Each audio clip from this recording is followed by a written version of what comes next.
In the community, a lot of my focus has been civic engagement, encouraging young people to become more active in their communities, not only doing community service work, but becoming more active in social, cultural, and political arenas. I think it's very important that we as a Muslim community address the fact that we are citizens of this country and we make up a very important part of the fabric of this nation. Sometimes we tend to forget how important we truly are in the United States because we have been marginalized. People have not been paying really much attention to Muslims and the things that we've been accomplishing in the United States. And unfortunately, the Muslim, Arab, and South Asian community have been under the microscope. We've been dealing with a lot of issues, we've been misunderstood, and it's important that we begin to change the narrative and begin changing the way people are looking at us. We don't want them to look at us with the misperceptions and the stereotypes that they have of us. We want them to see us for who we are and what we contribute to this country. Unfortunately, with the way things are moving, you have a lot of issues when it comes to national security. We're looking at issues of surveillance, combating violent extremism programs which can negatively impact our communities if they're not done in the appropriate manner. We're looking at issues with a no-fly list, with a terror watch list. These are lists that have grown immensely over the last several years. So you're talking about under the Bush administration, the watch list being 47,000 people, to being over 1 million people under the Obama administration. So that gives you an idea of how easily it is to put another human being's name onto that watch list, which makes it very difficult for them to fly, for them to travel anywhere, or even to purchase, items such as if somebody is an avid hunter and wants to purchase a gun. By their name being on that list, it could potentially hurt them and not allow them to buy the things that they need in order to continue being involved in the hobbies or activities that they've been involved in. So we're looking at the way policies and even the media play a very important role in giving people these presumptions about us. So I think it's important that we really understand what it means to be patriotic, what it means to be civically engaged, what it means to participate in the country that we live in. Ultimately, this is our home. I know many of us are connected to our motherland overseas. Even if you weren't born there, right, in your ancestral homeland, it's important. That's still something that's very important to us. We still have a deep connection. How many of you were born in the United States? Okay. How many of you have, for those of you that were born in the United States, how many of you still maintain close ties to the homeland? Okay. I do too. I don't have any family in Lebanon. I have one cousin, one aunt, and she has now 2 children living there. Other than that, I don't have any family in Lebanon other than distant relatives, but I still find myself drawn to my ancestral homeland. I still find myself wanting to go every summer. I just booked my ticket and I'm going next month because that's something that's important to me, because at the end of the day, as an American, I can still maintain my heritage and my identity. Just because you're an American doesn't mean that you can't embrace your ancestral heritage and that you can't have the best of both worlds in your hand. Unfortunately, we live in a society that tends to push you to make a decision either way, right? You feel like you're compelled to make a choice between being an American or being an Arab, being an American or being a Muslim. You have people that question you. Why are you practicing your faith? Yet we're given the freedom and the liberty to do so in this nation, but due to the political rhetoric and the negative perceptions of Muslims in the media, people have actually had the audacity to say, why do you still wear the hijab? Why are you still wearing a thobe? Why do you feel that you're compelled to bring your religious texts or your religious laws We always see in the media that Sharia is probably one of the most popular words used in mainstream media, and it's misused over and over again. People don't understand how these laws dictate our lives as Muslims and how they impact us as Muslims living in the United States. And unfortunately misconstrue the meaning and take it in a negative way, trying to allow for people to see it as something that is going to negatively impact the nation when really it has nothing to do with anyone else but us as Muslims. We've seen the demonization of Muslim communities in politics. You watch people like Frank Gaffney, who is one of Trump's policy advisors. These are things that are really something that Muslims in America should be afraid of. These are people like Peter King, the New York congressman who led a witch hunt against Muslims and was holding hearings about us, talking about our faith, about our community, about our culture. Gaffney, who is with the Center for Security Policy, who puts out a lot of this wrong information and data that you see. When you see Fox News anchors who are talking about Islam and are throwing up these absurd statistics, this is where they're getting it from. They're getting it from these sources that are highly Islamophobic, highly anti-Islam, anti-Muslim, and then those negative stories impact us as a community, impact you and I as we're walking down the street, as people look at us as if something is wrong with us or we're a threat to the United States. That type of propaganda has been going on for decades. This is nothing new. Unfortunately, it's happening at a much more alarming rate now, and it's something that we need to take back. This is our opportunity to become more active, to become more involved. You have organizations in the United States like the Institute for Social Policy and Understanding who do extraordinary research that is directly correlated to the Muslim American community. These are organizations that impact our community in a positive way. These are organizations that we should be supporting. You have ISPU, even the ACLU, though they cover a wide range of topics that we may not sometimes agree with all the time, they afford us the opportunity to continue with our own civil liberties, and they protect us by ensuring that we're allowed those opportunities to voice our opinions. You have extraordinary leaders that really sometimes we don't take notice of. You see them on Twitter, you see them on social media, but really get to know who these people are, because the things that they're saying and the activities that they're participating in are really setting a precedence for how American Muslims should be participating in the political system and in society in general. You have Omar Suleiman, Imam Omar Suleiman, who just recently gave a prayer at the Dallas memorial for that just happened the other day. Imam Khalid Latif, who's out of New York. Linda Sarsour, who the NYC had speak at their banquet. Brother Dawood Walid, who we're lucky to have here in Michigan, that leads CARE Michigan, the Council on American Islamic Relations. You have Brother Hussein Rashid, who is based out of New York and does a lot of studies and research as well. Brother Mehdi Hassan, who everybody sees as the great debater from the UK, who always has these phenomenal videos. These are people who are impacting the way, these are people who are impacting the way American Muslims are viewed in society. And alhamdulillah, they're giving us that positive image, right? They're the ones who are standing in the forefront, they're taking the lead, and they're making sure that people recognize who we are as Muslims. Unfortunately, you have opportunities, because politics shifts in the way that it does, you have opportunities where the political system does seem to embrace Muslims, and it draws us in a way. How many of you have recently heard about the State Department Eid celebration that just happened this past week? No one heard about it?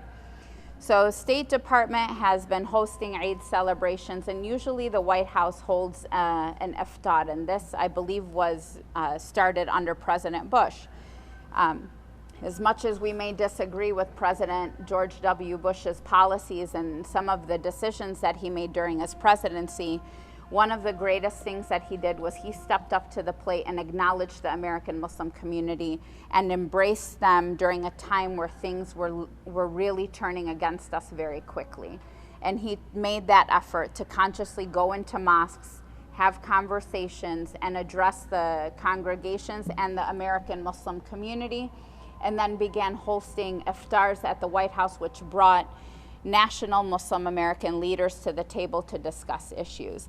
Several years ago, these types of events, though they, they're a nice gesture from our political, arena, it can also turn on us. So a few years ago, they had a White House iftar dinner. I don't know if any of you read about it, where President Obama invited the ambassador of Israel, Dearborn, to attend.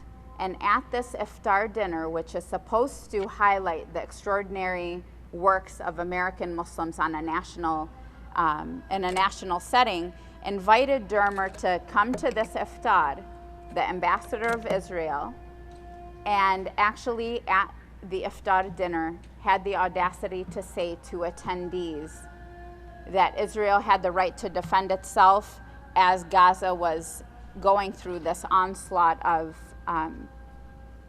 activity from Israel towards Gaza during that summer. So these are things where we may say, oh yes, it's great, they're embracing us, they're welcoming us, but then it's also getting that finger put in your eye, right? For lack of a better way to say it, where it's saying, yes, you're here, we welcome you, but we still have an agenda and we're still going to push it the way that we see fit. So these are things that we need to pay attention to. And when you realize that these types of activities are happening, or these, subtle messages are being given, that's when you need to stand up and take a stand. As an American Muslim, you have every right to be in this country, whether you were born here, you were naturalized, or you're working on your permanent residency. This is a place that you chose to call home.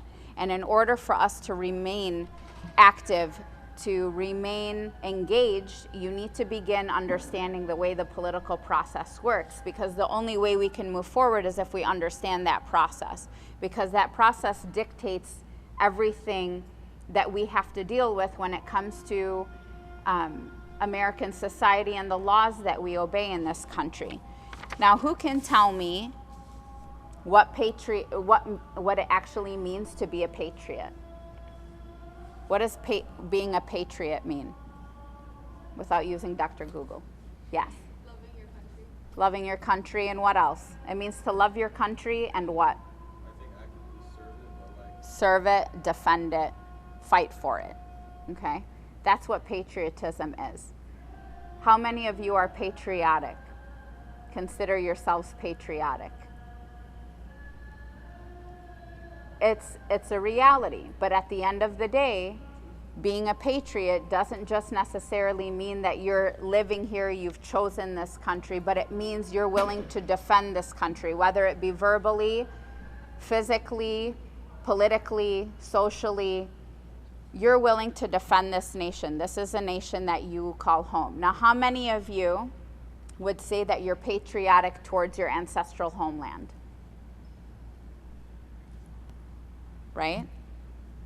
Don't ever say anything bad about Lebanon. I can say something bad about Lebanon, but you can't. Right? And that's because we're so deeply connected, and a lot of communities in the United States don't necessarily understand what it means to maintain our Arab identity and our faith, as well as our American patriotism. I know it was something that was a focal point for us when we were doing the show All American Muslim. It was trying to strike that balance between finding your identity, maintaining that identity as an Arab, as a Muslim, and then still embracing the home that you're living in, right? Because essentially at the end of the day, the United States is my home. This is where I was born. This is where I've grown up. And though my heart is connected to my ancestral homeland, I technically don't have ties to it. I don't live there. I haven't suffered under the aggressions that other people have. So I really can't connect on that much more deeper level with what others struggle to deal with when they're trying to embrace both identities, especially with immigrant communities. Many communities who have been here for centuries don't understand that because their great-great-great-grandfathers and grandmothers have come here from Europe, settled, and they're so far removed from their ancestral homeland that they don't have those ties. Whereas we, as new immigrants, are still connected. I remember the first time I went to Lebanon. I remember crying the entire way there to the point that my dad wanted to choke me. And he was exhausted just from listening to me scream and yell for 14 hours that I didn't want to go to this country that I didn't care about. I was like, this isn't my country. America is my country. I don't want to leave my friends. I was 14. I couldn't imagine going to this country in the Middle East that I knew was riddled with war. This was 1992. They were still in the middle of a war. And my only fear was, you're taking me to a country that's not mine. And I remember setting foot, by like 10 hours in, I had stopped crying, setting foot on Lebanese soil, and I started to cry again. My dad smacked his forehead and he said, for the love of God, what is wrong with you? He's like, can you stop crying? It's only 30 days. And I told him, I said, but I feel like I'm home. Because it was the first time that I set foot on the soil of my ancestral homeland, and I saw people that looked like me and that welcomed me with zalghuta and with ahla wa sahla and with salamu alaikum, and I felt like this was where I belonged. Because I finally felt that I was in a position where people welcomed me, where they looked at me and they wanted me to be a part of that country, where I never had felt that here, because we struggled to fit in. I was born and raised in Dearborn. I lived here during a time many of you can't remember or weren't here for. How many of you, well, not the young ones, how many of you from the older generation were here in the 80s and early 90s? So you remember what Dearborn was like.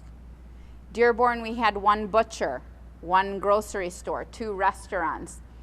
Hookah cafes didn't exist. They didn't exist until I was in my 20s.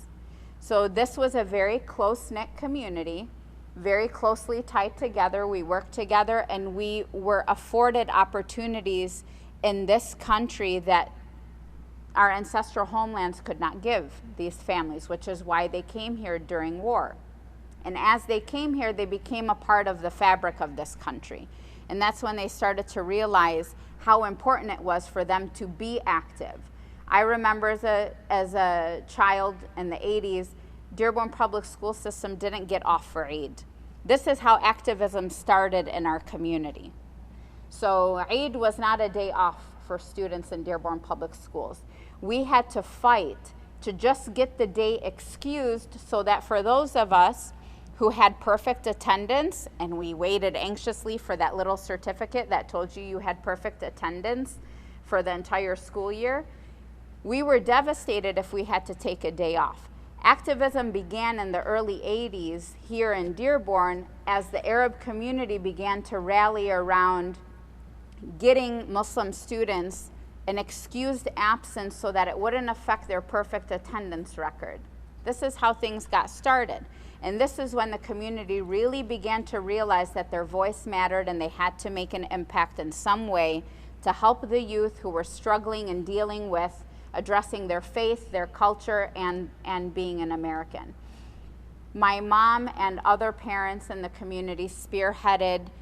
How many of you take private girls' gym class? Or had an all-girls gym class when you were in school, right? Did you guys have all-boys gym in school? Okay, we didn't. So activists in our community began these, began using their advocacy and their activism to change policies that were in the school system in a community that was still small but was growing. Okay, so they had gym classes. It started with getting Muslim girls excused from taking swim classes during Ramadan, or taking swim classes in general because it was mixed with boys. Then it began getting shower curtains put up in the gym locker room, because back then the gym used to be, the locker room used to be open shower. So they were just shower heads and there was no privacy. So it began with getting shower curtains. Then they started rebuilding the gym locker room so that there were actually private stalls.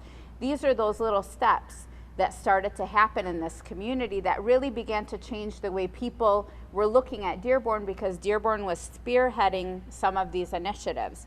And a lot of people didn't realize the importance of it until it impacted their youth, right? Until they started to have children and they didn't want their daughter in a co-ed gym class, or they didn't want their Muslim child having to participate in swimming classes during Ramadan.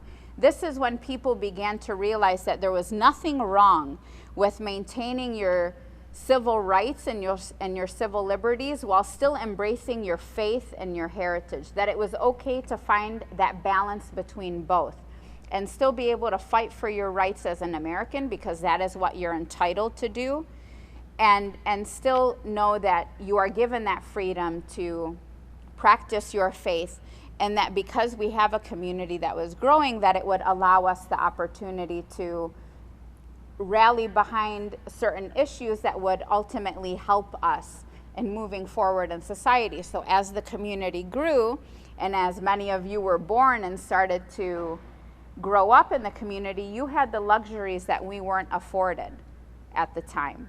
So we went through struggles, and it's just as other communities you see, like you hear from the African American community, the struggles that their families went through while dealing with slavery. And we can't even put ourselves in that position, right? To really understand what these people went through during that horrible time in history, and what kind of impact it made negatively on not just this community, but on society in general. So to bring it back to home, to make you really realize how important it is to have your voice and to say what you feel and to fight for your rights, and that you can find that balance. Dearborn really is, it was such a small community, and as it grew, we started to fight for the rights for this community to be able to be engaged and active and still maintain their religious obligations and identity. We take for granted a lot of the things that have now come up in society. How many of you are familiar with MuslimGirl.com? No? Look it up. MuslimGirl.com was started by Sister Amani Al-Khatatbi. Amani is, I want to say she's in her mid-20s now, maybe about 25. Phenomenal, extraordinary young lady. She's an activist. She's been at the White House. She's met with the First Lady. She's met with other heads of state. She is truly a remarkable young Muslim woman who is changing the way people perceive Muslim women. And not just Muslim women, but how they're reading on issues that affect American Muslims. So I started writing for them recently. When I have some time, I'll jump in and I'll submit an article. But these are young women. These are activists throughout the nation and different Muslim communities who have begun to change the narrative of American Muslims. When issues arise, when situations happen, this small, little band of heroes, they amaze me. I thought we were super active in some of the things that we're engaged in, but these young ladies have gone above and beyond. And when I watch the things that they're doing and the things that they're writing about and how they're taking issues and showing the American public just how much they impact not only us as American Muslims, but sharing the American Muslim perspective with the greater community. And MuslimGirl.com is seen all over the world. It's online. They're huge on social media.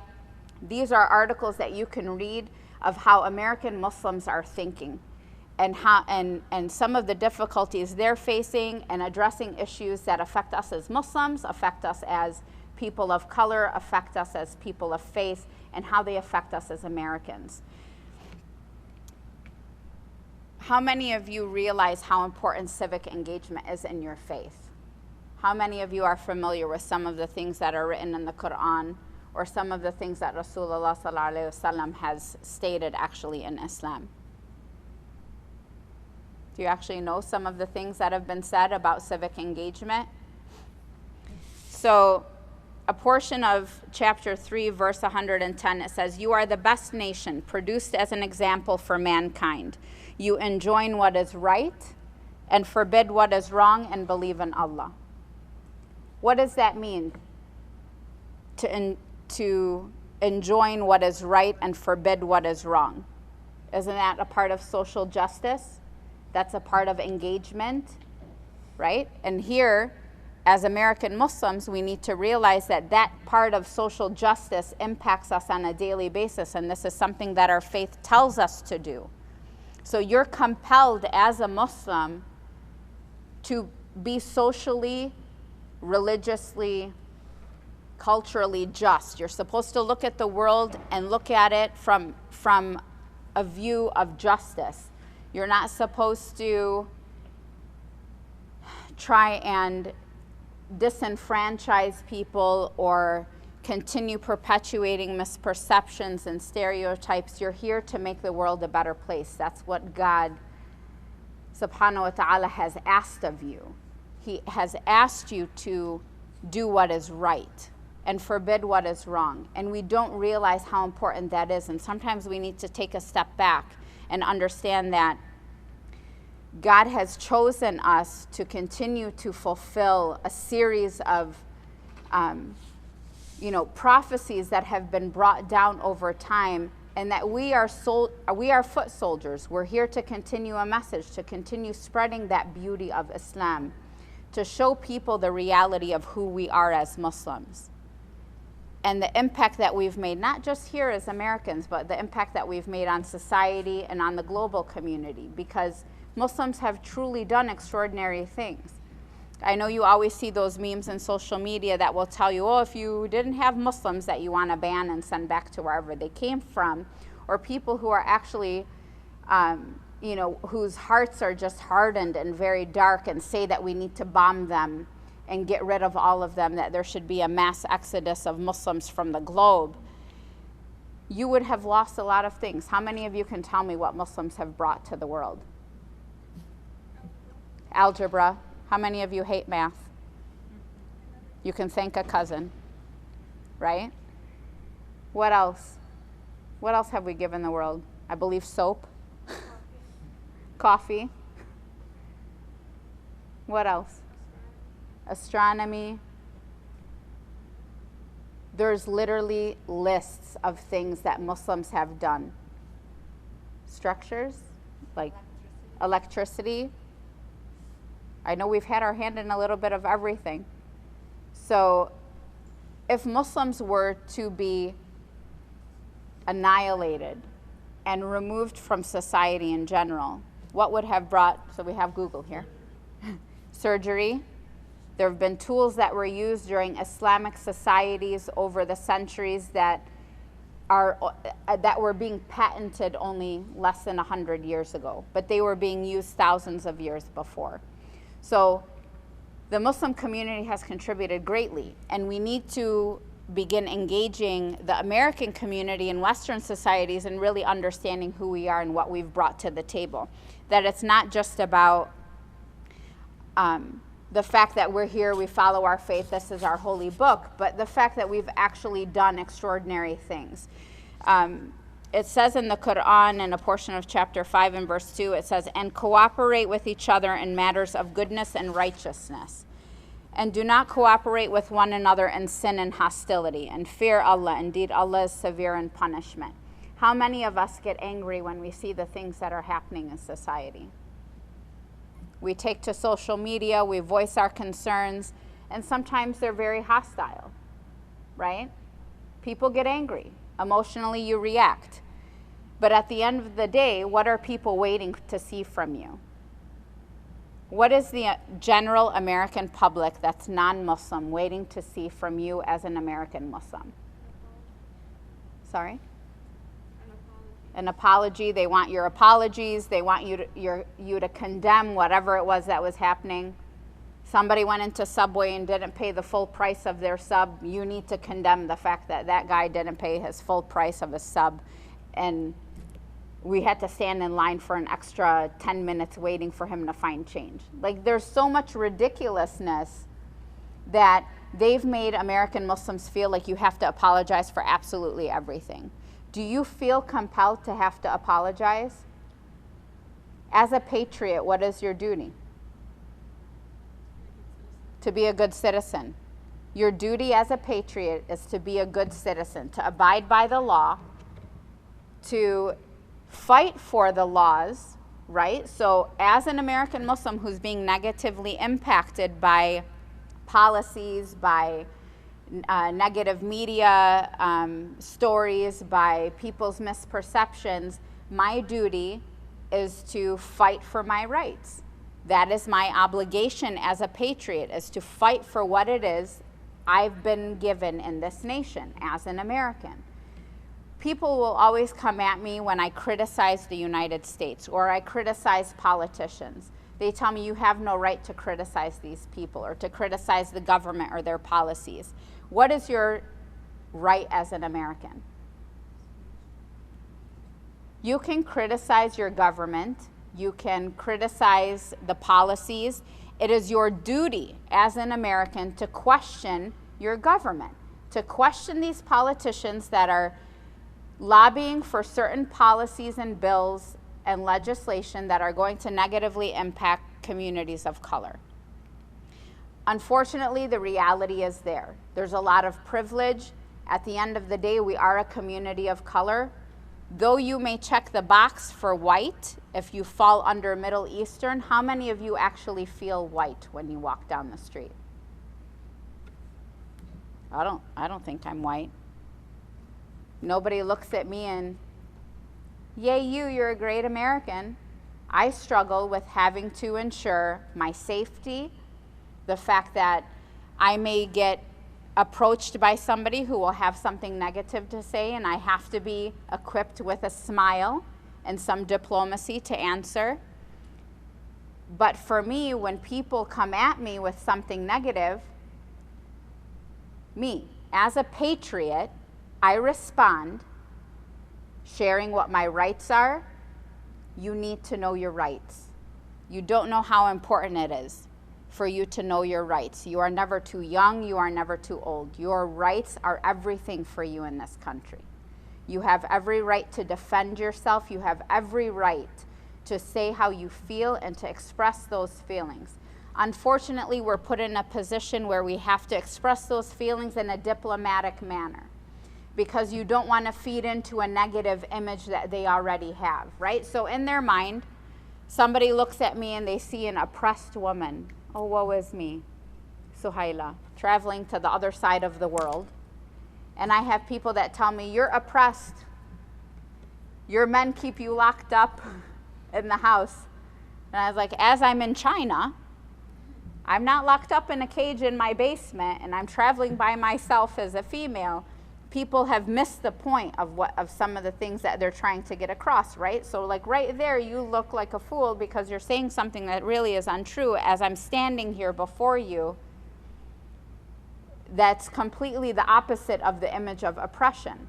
I was blessed when Terry Jones was in town to have been working in the court when he came.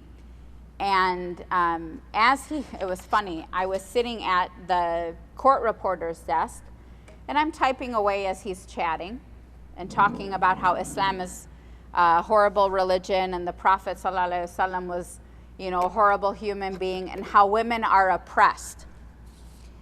Muslim women are oppressed. They're not allowed to be educated. They're not allowed to work. And here's me, the image of oppression, working, wearing red, white, and blue, because I was smart and I made sure I was wearing the colors of the United States of America as I sat in that courtroom.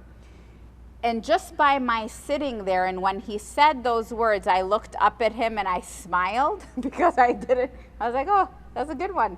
And all of the media literally drew its attention to me, because here I am, as he's talking about the image of oppression, women who are veiled, are unable to work, are uneducated, and that Islam stifles them and suffocates them. Here I am, educated, working, and wearing the hijab, and the complete opposite of the image that he was trying to portray to the media and to the people in the courtroom.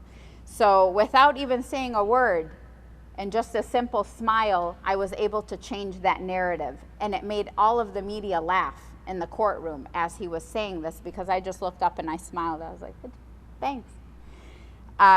You need to be able to respond in a way where, if you feel you're going to respond emotionally, I always caution people, it's best not to respond.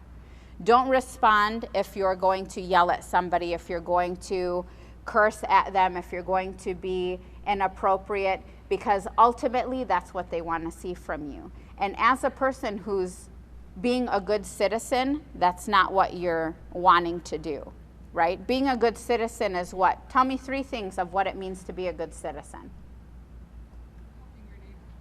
Helping your neighbor. What else? Abiding by the law, the most important thing in this country. Abide by the law. You are here in this country. I know many of us, though our hearts may be elsewhere, you are living here.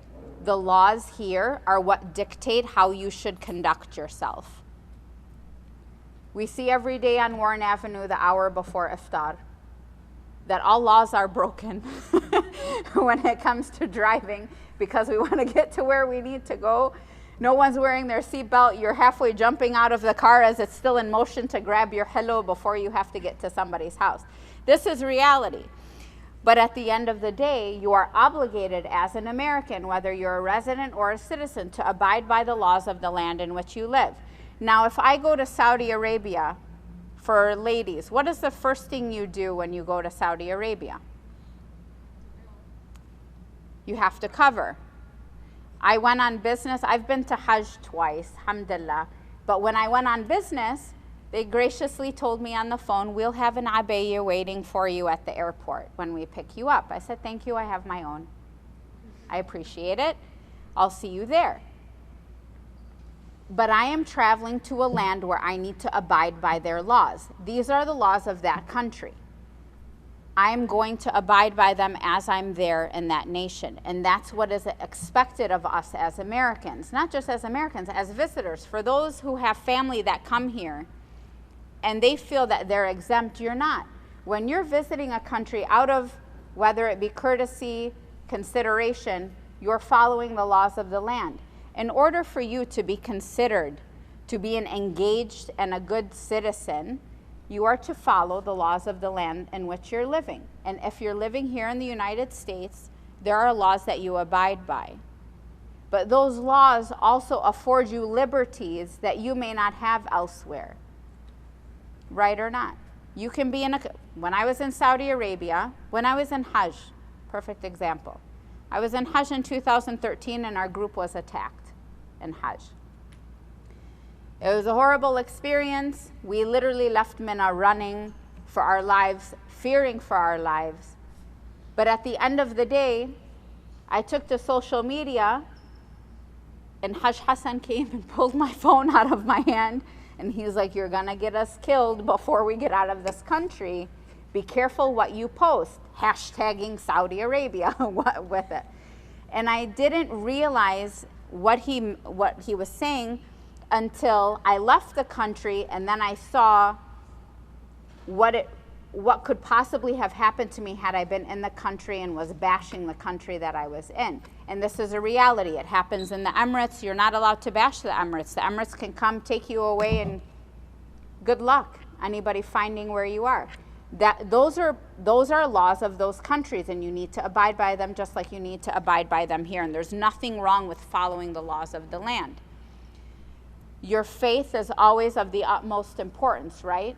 When people ask me, What do you consider yourself? Do you consider yourself an American or do you consider yourself an Arab? I had somebody ask me that in an interview once. What do you consider yourself, Arab American or American Arab? I told him, first and foremost, I consider myself a Muslim, because at the end of the day, when I go to my Creator, He's not asking me for my passport. He's asking me for my good deeds and what I've done as a Muslim. Then I'm an American because technically I was born in this country, of Arab descent, of Lebanese heritage. And he just looked at me and he said, there are people that would say they're an American before they're a Christian, before they're a Jew, before they're a Buddhist or an atheist. And I told him, everybody else is entitled to their opinion, but for me, God comes first. Because at the end of the day, that's where I'm going. It's those pearly gates that are what I'm aiming for. And for me, God comes before country. Where you'll have people say, country comes before God. It really all depends on you as a person and what your spirituality and what your faith, if you have any, means to you. There's nothing wrong with saying that. That is your right as an American in this country, to have your religious freedom, to be able to say that my faith is of the utmost importance to me, that I will protect my fellow citizen. Protecting your fellow citizen doesn't mean you need to sign up with the military. Patriots are walking around you daily. I'm a patriot. Maya's a patriot. Hassan's a patriot. We are patriots. We are actively engaged. We are actively working to help our fellow man, to help our fellow citizens, to help our communities. When you're engaged in charitable work and community service work, how many of you have participated in MYC's community service projects? Okay. If you haven't, I suggest that you do. Because ultimately, at the end of the day, your faith asks of you to give back. God does not ask you to only give back to Muslims. You are asked to give back to society, to mankind. And mankind includes everyone. And when you're living in this country, when you're helping society, you're helping yourself and you're helping your ummah. Because you're elevating the way people perceive us. You're elevating our image in the eyes of the people who don't really understand who we are. I know when we were doing All-American Muslim, we got a lot of backlash. A lot of people didn't like the fact that we showed the good, the bad, and the ugly of who we are as American Muslims, right? It showed us across the spectrum from being very liberal to being very conservative. But that's the reality of who we are. But it also changed people's perceptions, and you don't realize how much every action that you take is changing people's perceptions, or it's validating their misperceptions. When we get involved in charitable activities, for those of you who've been involved in charity work, how many of you have actually gone and done something for another community that's not yours? How many went to Flint and helped or donated water? Okay, you're helping a community that's not yours, right? People saw the fact that the Muslim community came out in droves, donating water, donating time, donating services, drove to Flint, which is an hour and 20 minutes away, walking in the cold, door to door, handing people water to help them continue, right? We don't realize how much that actually means to a human being until you see the tears in their eyes, until you see the happiness on their face, when they see that you're, as a community of faith, you're working to help them. How many of you have ever worked on a campaign for somebody that's not Arab or Muslim? Really? My uncle's wife's sister. Uncle's wife's sister? Yeah, he married a white lady. His sister is running for. Okay, fantastic. So when they see that Muslims are engaged outside of just supporting their own community, because we tend to stick to our own, and there's nothing wrong with that. It doesn't make you a bad person. But you need to realize that it's so much bigger than that. We're lucky we live in a community where we have people from our community running for office. What if you were in Kansas? What if you were in Idaho? Are you going to sit home and not do anything? Or are you going to get out and support the people that are trying to make change happen, that are going to treat you as another American and not look at you as a label? The one thing that we do wrong in society is we look at each other as labels. We don't look at each other as human beings. We've forgotten the fact that you have a heart and a soul and a mind. We've forgotten those things in society. Globally, we look at each other as a hashtag. We look at each other as a label, and that's something that's wrong. We need to become more active. Just because you're involved, if you live outside of the city of Dearborn, get involved in charitable activities in your immediate community. You don't need to come to the Arab or Muslim community to be active. People need to see that you're engaged. I know it's in your heart to do so. You just need to put yourself out there. You would be so surprised how easy it is to just extend a smile, a handshake, a hug. Sometimes people just want to know that they can connect with you on a human level. As parents, as mothers, if you saw somebody who was suffering, another mother who lost her child in the mall, are you not going to hurt for that mother because you understand her pain? You understand what that feeling is like? If that mother was of a different color, of a different community, are you going to feel less engaged, less hurt? Or are you still going to feel the same pain? As a human being, we connect with other human beings on that human level. That's when labels and hashtags don't exist, when you're trying to connect, when you're seeing somebody else hurt. If you saw one of your schoolmates who's non-Muslim fall and get hurt and is bleeding, are you going to help him? Right? You're not going to say, hey, bro, are you Muslim? Right? We have had conversations over the years about what it means to actively be engaged. Actively being engaged in your community is not just focusing on your own issues, on the things that only affect your community. Because if we continue to be insular, which means we continue to stay within ourselves, that's what people say about us. We're a very insular community. We don't know what exists outside the boundaries of Dearborn. And we need to begin changing that. And we change that by helping. We change that by getting involved. We change that by showing our patriotism. People tend to think by being a patriot that means you have to strap yourself with a uniform and go fight for this country. That's not necessarily it. I feel that I'm more patriotic than some of the people that have put themselves in the military. Because ultimately, at the end of the day, my greater goal is to assist other human beings. I don't care what community they come from. If my African American brothers and sisters call me, I'm there. My Latino brothers and sisters call me, I'm there. My Jewish brothers and sisters call me, I'm there. I sat and I met with all the leadership of the lesbian, gay, and bisexual and transgender community, the LGBT community after Orlando, to sit and understand their suffering. Because I'll be honest with you, if anybody has understood our suffering as a Muslim community, it's the LGBTQ community. They're the ones who will stand by you as a Muslim who's being negatively impacted by issues that are happening in society, because they know exactly how you feel, because they've been through it. And they know what it's like to be disenfranchised. These are things that we tend to not think about, because we may not agree with that particular opinion or that particular way of life. Doesn't mean that you can't support that human being. And this is something that we have to come to understand, that there are people who are suffering and that we need to look beyond those labels to help them. Because in order for you to be a patriot, for you to really embrace your identity as an American, as a human being living in this country and abiding by the laws here, then you have to understand that we are a collective community that is dealing with issues, that is suffering, and that there's more happening here domestically that is going to negatively impact you than what's happening overseas. We have primaries coming up. We have an election coming up. These are big elections.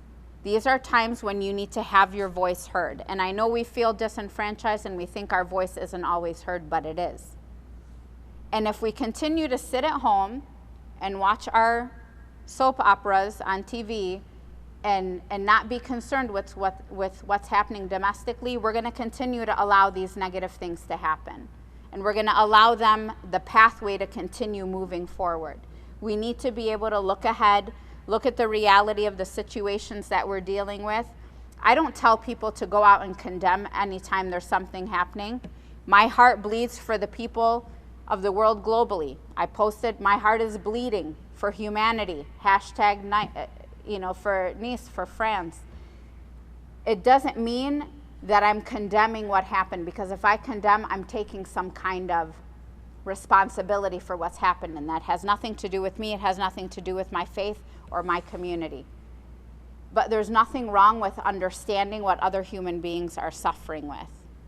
And it starts here. It starts in your own community. It starts in your own city, in your own state, in your own country. I can go and ask Ali down the street what's happening in Egypt, and she'll give me a minute-by-minute update as to what's going on in the streets of Cairo. If I ask her who's running for Congress, she can't tell me. Forget Congress. Who's running for judge? Who's running for your city council? They can't tell you because they're not concerned with it, because they feel that their voice doesn't matter. But if you're going to continue to feel that way, then we're not going to progress and we're not going to be able to move forward. So it starts here. It starts here and now. And I know that it's difficult to see it, and sometimes we take a lot of things for granted. But if you're going to sit aside and not really fight for your rights, then you can't complain when somebody continues to infringe upon them. With surveillance, with the way policies are moving within law enforcement, and the way federal policies are going to impact you as immigrant communities, whether you're new immigrants or your potential family that could come here from overseas, you need to begin taking a stand on issues, because domestically you're going to suffer.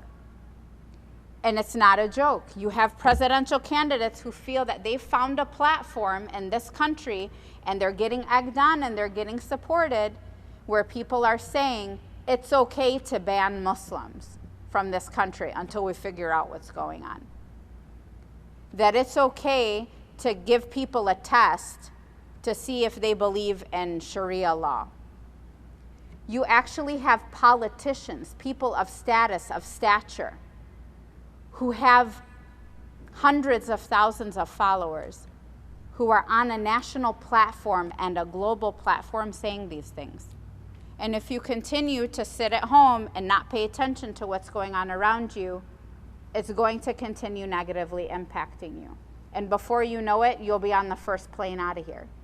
And they'll change, because currently you can't be revoked your citizenship, right? They can't revoke your citizenship. I'm here for life, you're stuck.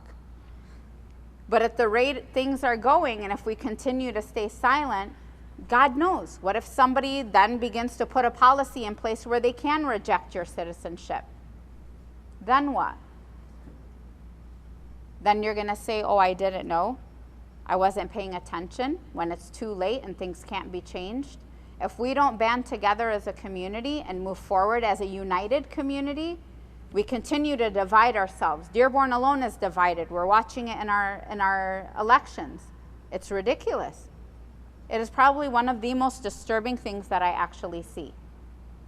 If we can't stand united as a community, just as a Muslim community, between the different factions of the Muslims that are here, because when I was growing up as a child, we were united.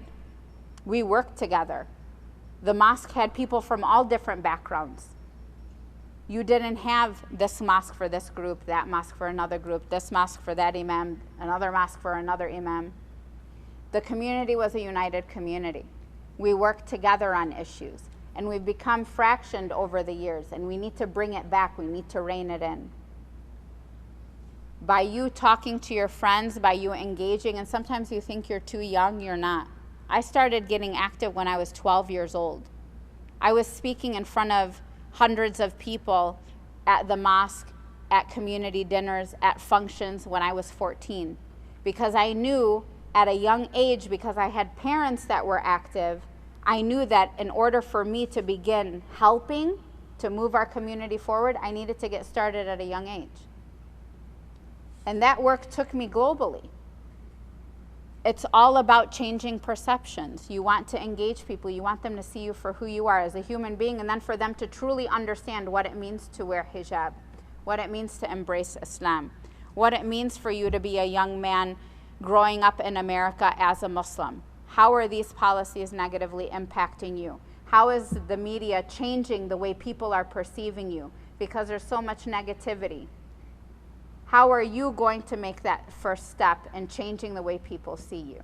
It starts with you getting involved. If people continue to say, how many of you continue to see people say, we don't hear you? We don't see your community getting up and saying anything. We don't hear your clergy condemning these acts, speaking out against this violence. How many of you actually see it happening? I see it. I see it every day. I see it from people all over the country, all over the world. But they don't feel that they're seeing it enough.